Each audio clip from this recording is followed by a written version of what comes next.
Karadeniz hakkında ilginç bilgiler.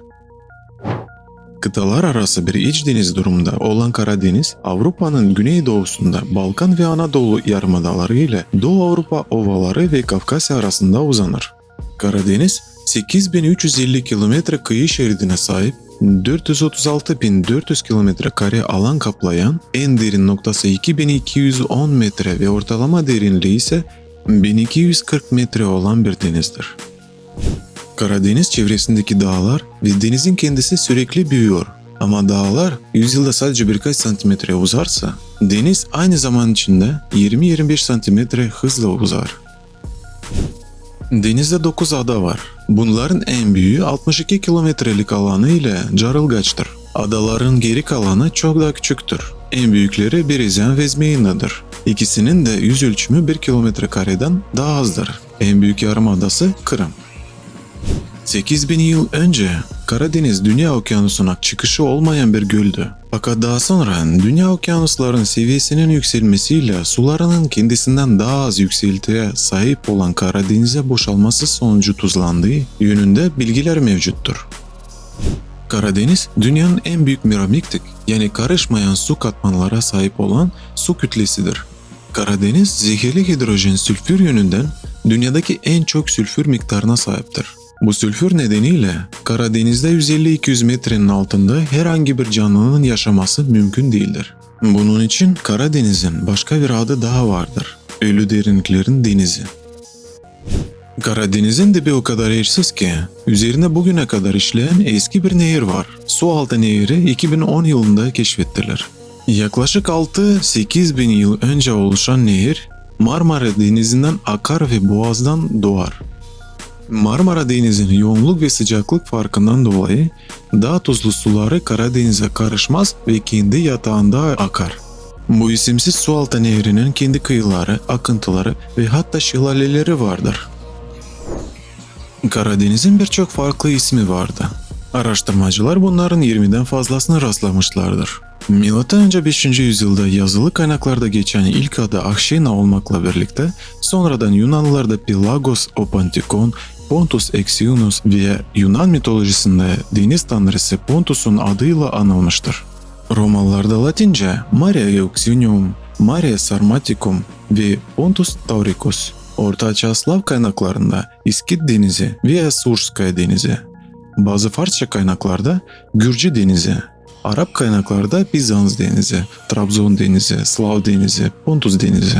Marco Polo haritasında Yunan Denizi olarak anılmıştır. Karadeniz kelimesi ancak 14. yüzyıldan sonra aynı anlamıyla Batı dillerinde kabul edilmeye başlanmıştır. Karadeniz, antik çağlardan beri gezilebilir denizdir. Farklı kültür ve halkların gemileri, kürek çekme, ilkencilik, ahşap ve metalden yapılmış, nakliye ve askeri 1000 yıldan fazla süredir Karadeniz'in sularında gizliyordu ve her zaman çeşitli nedenlerle ister fırtına ister savaşlar olsun deniz tabanı birçok geminin son dinlenme yeri olurdu. Araştırmacılar Karadeniz'in dibinde antik Yunan, Roma, Rus, Osmanlı imparatorluklarına ve diğer ülkelerine ait olan gemiler buluyor. 150 metreden fazla derinlikte oksijen bulunmamasından dolayı bu derinlikteki batık gemilerin neredeyse erozyon ve yıkıma uğramamıştır. Karadeniz 2500 hayvan türüne, 270 çok hücreli alg türüne, 600'den fazla fitoplankton türüne ev sahipliği yapmaktadır. Aynı zamanda 150 metrenin altındaki bir derinlikteki suyun hidrojen sülfür ile aşırı derecede doymuş olması nedeniyle neredeyse hiç derinlik sakini yoktur ve sadece bazı bakteriler yaşamaktadır. Memeliler arasında Akdeniz foku, domuz balığı, afalina ve tırtak yunuslar bulunmaktadır.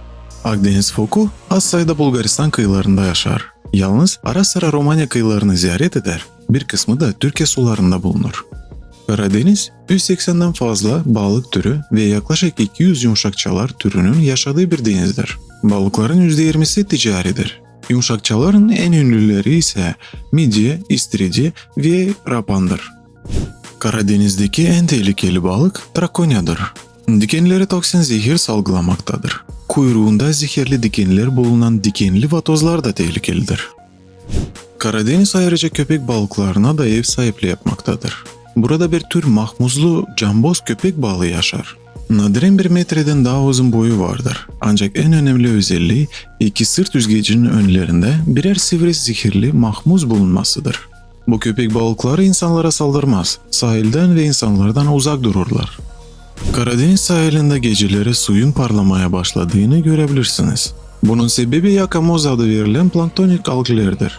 Onlar fosforlanma eğilimindedirler. Ağustos ayında böyle bir manzaraya kendi gözlerinizle şahit olabilirsiniz. Bölgede kaçak avlanma birçok balık türünün neslinin tükenmesine neden olduğu için ekolojik denge bozulmuş durumdadır. Deniz hemen hemen her türden deniz anasıyla doludur. Denizdeki tüm hayvanların toplam kütlesinin %90'ı ekolojik dengenin ihlali sebebiyle Karadeniz'i tam anlamıyla sular altında bırakan deniz anasından oluşmaktadır.